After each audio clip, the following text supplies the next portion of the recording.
Shhh, World War III. In 1991, Milton William Bill Cooper published Behold a Pale Horse, a book that has since become a cornerstone for conspiracy theorists and those questioning the mechanisms of global control. Among its most provocative sections is Chapter 1, titled Silent Weapons for Quiet Wars, which presents a document allegedly discovered in 1986 inside a surplus IBM copier purchased by a Boeing employee. This document, dated May 1979 and labeled Top Secret, is framed by Cooper as the Illuminati's declaration of war upon the people of America. It outlines a chilling strategy for societal control through subtle, non-violent means, silent weapons deployed in a covert war that began in 1954. This article explores the concepts in Silent Weapons for Quiet Wars and examines how these mechanisms may have shaped and manipulated societies for decades, effectively waging what some might call World War III in whispers rather than explosions. The premise of silent weapons. The document Silent Weapons for Quiet Wars is presented as an operations research manual, purportedly authored by an enigmatic group tied to the Bilderberg Group, a secretive assembly of global elites. It describes a quiet war waged not with bombs or tanks but with information, economics, and psychological manipulation.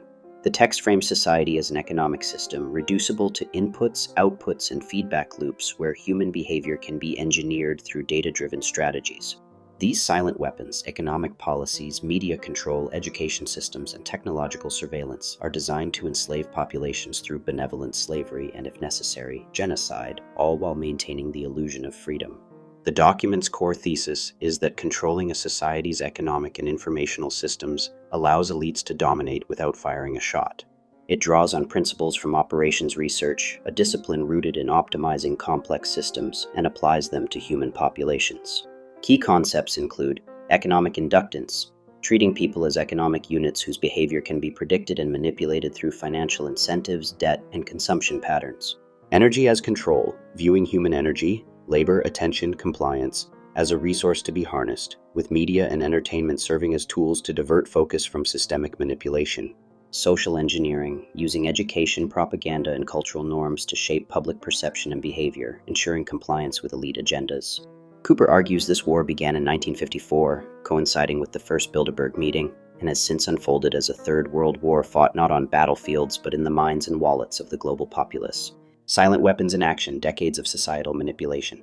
The ideas in Silent Weapons for Quiet Wars resonate with observable trends in modern society, lending credence to Cooper's claims for some, while others dismiss them as paranoid fiction. Let's examine how these silent weapons may have manifested over the decades, reshaping societies in ways both subtle and profound. 1. Economic manipulation. Debt as a leash. The document emphasizes economic control as a primary silent weapon. Since the 1950s, global economies have increasingly relied on debt-based systems.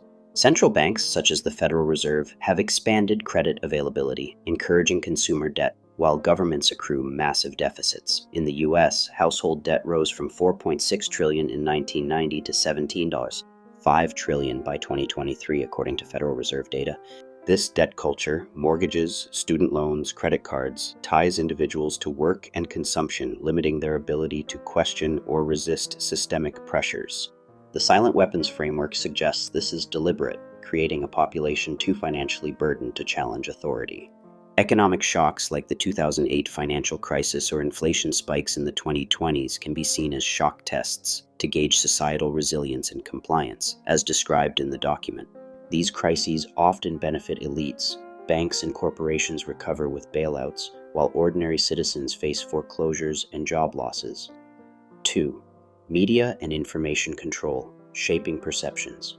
The document highlights media as a tool for diversion, keeping the public distracted from systemic truths.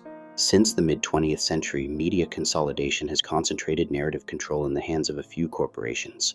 By 2025, 6 conglomerates control over 90% of U.S. media, from news to entertainment. This allows coordinated messaging, whether through fear-inducing news cycles, pandemics, terrorism, climate crises, or escapist content that numbs critical thinking. The rise of digital media has amplified this weapon. Social media platforms, algorithmic news feeds, and targeted advertising manipulate attention and shape beliefs. The document's claim that imagination always wins over logic aligns with how emotional narratives, crafted through viral videos, memes, or outrage-driven news, dominate public discourse. For example, coordinated media campaigns during the COVID-19 pandemic shaped compliance with lockdowns and vaccine mandates, often sidelining dissenting voices through censorship or deplatforming. 3. Education as indoctrination. Silent Weapons describes education as a tool to produce compliant citizens. Over decades, education systems have shifted from fostering critical thinking to emphasizing standardized testing and vocational training. In the U.S., the No Child Left Behind Act 2001 and Common Core 2010 prioritized measurable outcomes over intellectual curiosity, arguably creating workers rather than thinkers. The document's assertion that the female element, emotion-driven thinking, dominates society aligns with critiques of modern education's focus on feelings over facts, seen in the rise of safe spaces and trigger warnings on campuses. This educational shift ensures generations are less equipped to question authority or recognize systemic manipulation. The document's chilling line about destroying the creditor through war or control suggests a long-term goal of weakening independent thought to maintain elite dominance. 4. Surveillance and technology, the panopticon. The advent of digital technology has supercharged silent weapons. The document's emphasis on data collection as a control mechanism foreshadows today's surveillance state. By 2025, global internet users generate 2.5 quintillion bytes of data daily, much of it harvested by tech giants like Google and Meta. Government programs like PRISM, exposed by Edward Snowden in 2013, and private sector data brokers create detailed profiles of individuals' behaviors, preferences, and vulnerabilities. This data enables predictive modeling, as described in Silent Weapons, allowing elites to anticipate and neutralize dissent. For instance, China's social credit system, which monitors and scores citizens' behavior, is a stark example of economic and social control converging. In Western nations, cancel culture and algorithmic censorship achieve similar ends, punishing nonconformity without overt violence. 5. Cultural and psychological warfare. The document's focus on diversion and consent points to cultural manipulation. Since the 1950s, consumerism, entertainment, and identity politics have fragmented societies, pitting groups against each other, brother against brother, as the text warns.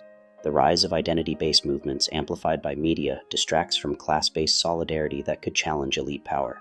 Meanwhile, entertainment, Hollywood, gaming, streaming keeps populations pacified, fulfilling the document's prediction of fantasy prevailing over reality. Psychological operations or psyops are another silent weapon. Declassified documents, like the CIA's MKUltra program, 1950s-1970s, reveal experiments in mind control, while modern examples include orchestrated fear campaigns during global crises. The silent weapons framework suggests these are not random, but part of a deliberate strategy to maintain control through emotional manipulation. World War III, a quiet conquest. If silent weapons for quiet wars is to be believed, World War III began in 1954 and continues today, fought not with missiles but with spreadsheets, algorithms, and headlines. The document's assertion that war is about destroying the creditor resonates in a world where economic systems favor elites while ordinary citizens struggle. Its vision of a benevolent slavery aligns with a society where freedom is illusory. People are free to consume, but not to question the structures that bind them. Recent events support this narrative. The global response to COVID-19, with its rapid deployment of surveillance tech, contact tracing apps, vaccine passports, economic controls, stimulus packages, inflation, and media-driven fear, mirrors the document's playbook. The World Economic Forum's Great Reset initiative, launched in 2020, echoes the document's vision of restructuring society under the guise of crisis management. Posts on X, like those from Illuminatibot, amplify these connections, claiming silent weapons explains the sinister intentions of global powers, though such posts lack verifiable evidence. Critiques and controversies. Skeptics argue Silent Weapons for Quiet Wars is a hoax, possibly authored by Cooper himself or by Hartford Van Dyke, a convicted felon with a history of conspiracist writings. Rational Wiki notes the document's unprofessional style and questions its origins, suggesting it may be a fabrication inspired by economic theories like those of Wassily Leontiev. The absence of illustrations in Cooper's narrative, coupled with the document's obscure origins, raises numerous questions among scholars and critics alike. Without visual aids, readers grapple with abstract concepts which may distort understanding or evoke skepticism. Detractors emphasize that Cooper's larger assertions, particularly regarding UFO conspiracies, significantly tarnish his credibility. They argue that such outlandish claims distract from the weighty issues addressed, causing tension in discerning genuine insights from pseudoscientific folklore. Yet recent events may shed some clarity on the topic of UFOs. There is more evidence pointing to them existing than not. Despite the controversies surrounding its origins, the ideas presented in Silent Weapons resonate strongly with the socioeconomic realities of today. Observations of growing inequality are evident in everyday life. Luxurious lifestyles contrast sharply with impoverished communities. Media consolidation reinforces dominant narratives while drowning out dissenting voices.